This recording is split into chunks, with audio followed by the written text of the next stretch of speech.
Mom definitely blamed Edie, but I think Louis blamed himself.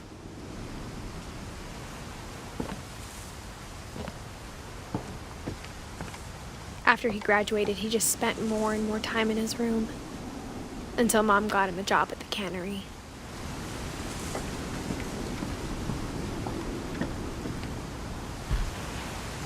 Everyone always told me to stay out of Louis's room, except Louis.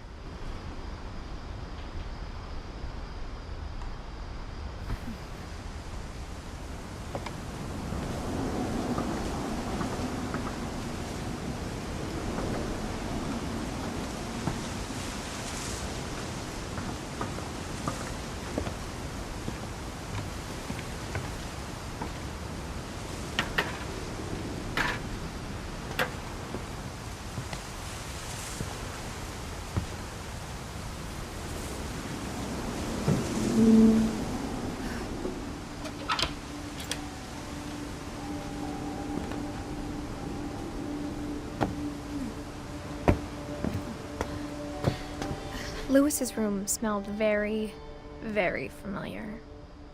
That part of him lived on.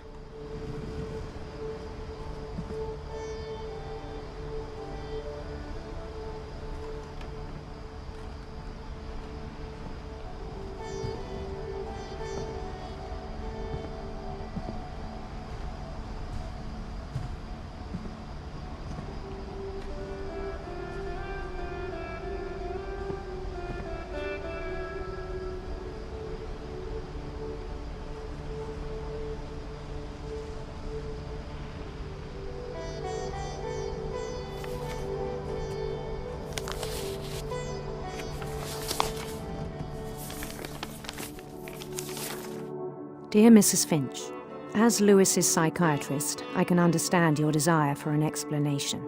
As I see it, the trouble began in January, shortly after we convinced your son to seek treatment for substance abuse.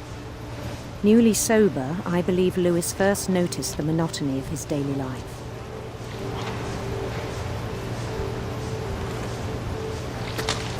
He kept working at the cannery, but he withdrew part of himself.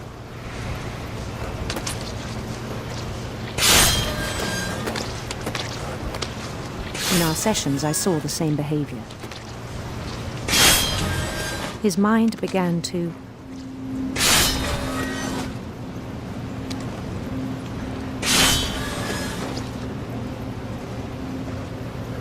wander. I asked him to describe it. He said he started small, imagining a labyrinth. He'd feel his way about. Then something moved.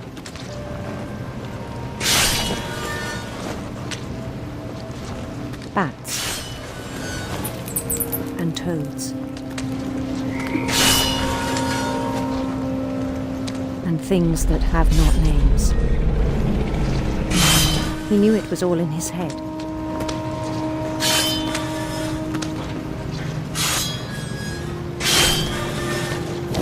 He took it very seriously. I had hoped he'd find himself.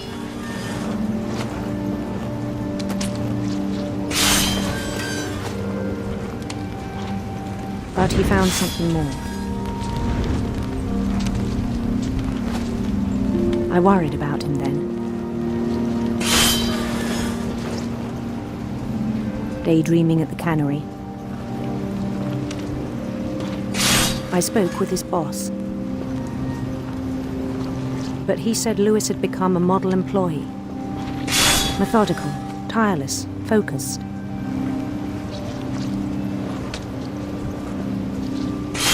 Like a whole new Louis. So I let him go on.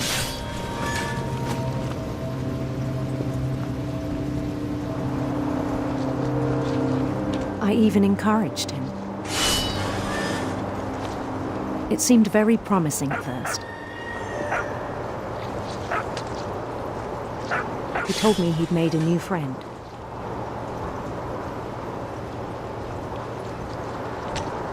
On the edge of a city he named Lewis Topia. He built the city up slowly, brick by brick. Then he made musicians.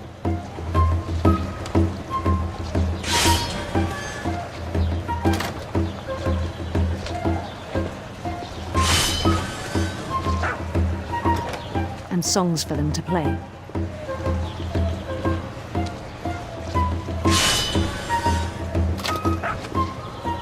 He talked about starting a band.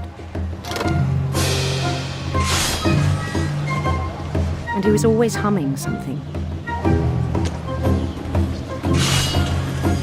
Every day his imagination grew stronger.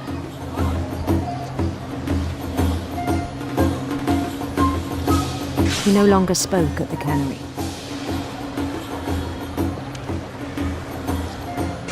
But his chopping was as reliable as ever. Then one day it struck him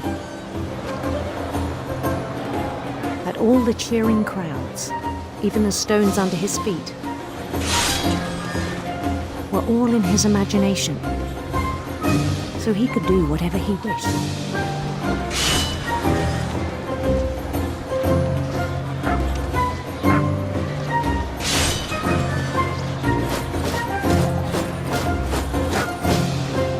He held an election for mayor.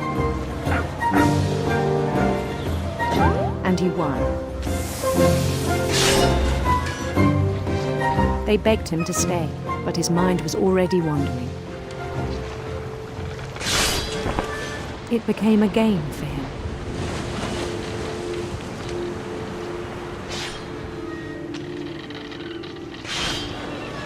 He'd conquer a city, then immediately push on.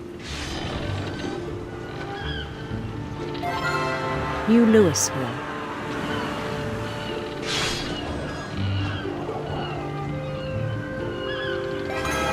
St. Louis. He started drifting away from our reality.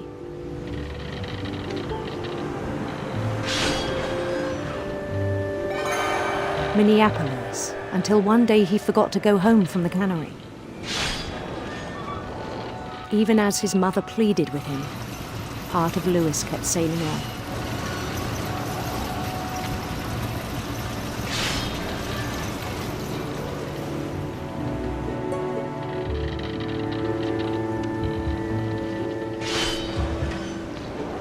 In Louisburg, he heard rumors of a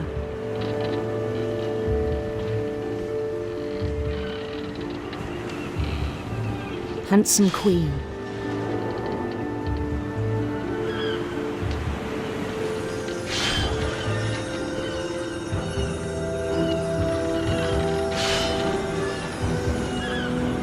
The queen was on her own quest for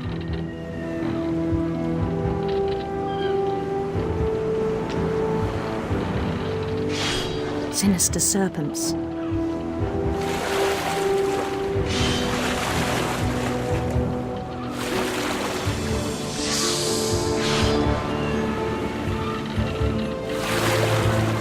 He followed the sound of her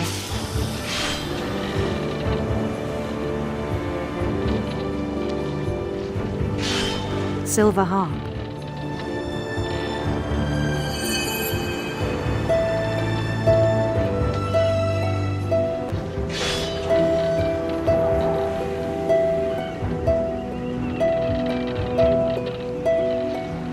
His chase led him to a golden palace east of the sun and west of the moon. Even then, his logic remained sound.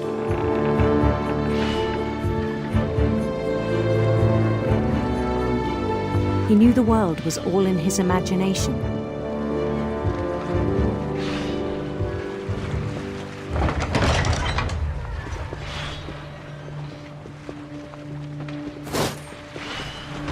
But he was so proud of having created it.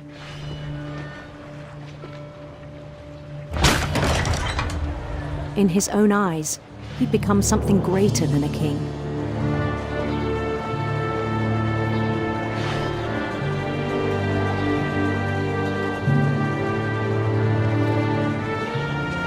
For someone who'd never known success in the real world, I think it was overwhelming. And then it struck him that the real Lewis was not the one chopping salmon, but the one climbing the steps of a golden palace.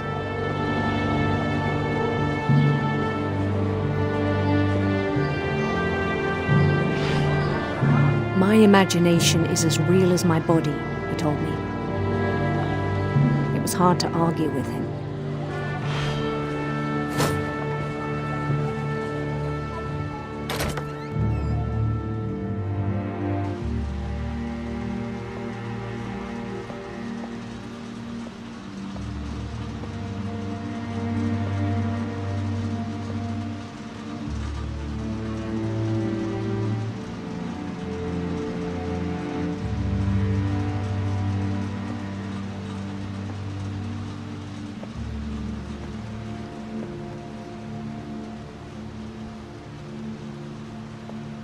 Began to forget the world we know.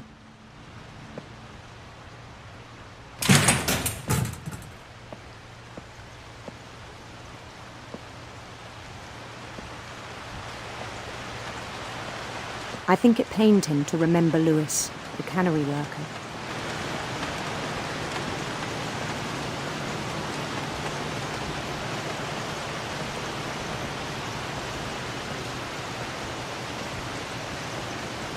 He began to despise the man with a royal contempt.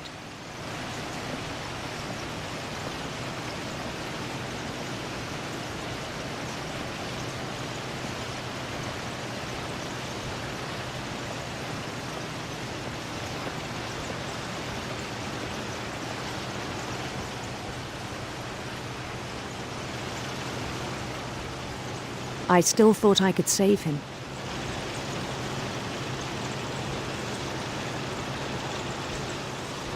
Even after he said he was being crowned king over all the lands of wonder.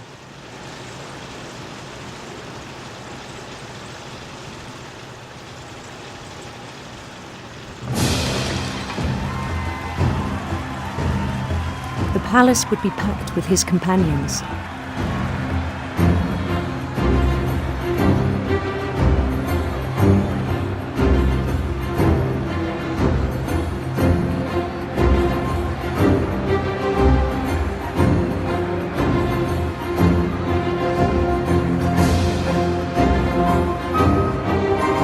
Including the wise Calico who had insisted on advising him.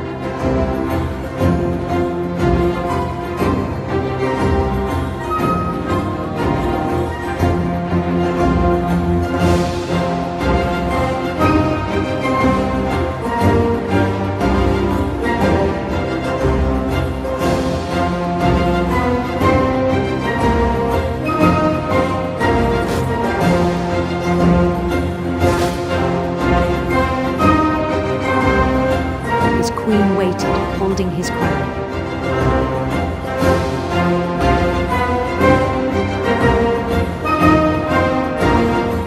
There was only one thing left to do.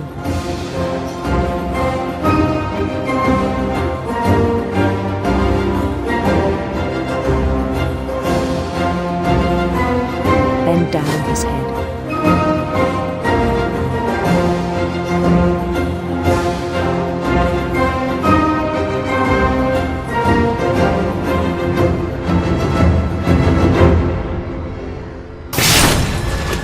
I think you know. Mrs. Finch, your son was a kind man who will be missed by all of us who knew him.